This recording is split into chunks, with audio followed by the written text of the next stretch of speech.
Pahingi ng isang ampule ng epinephrine. Dr. Pak, DNR patient po siya. Hindi natin siya hayaang mamatay. Epinephrine! Defibrillator!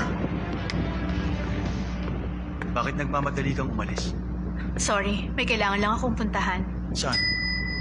Kailangan ko nang umalis. Pasensya ka na talaga.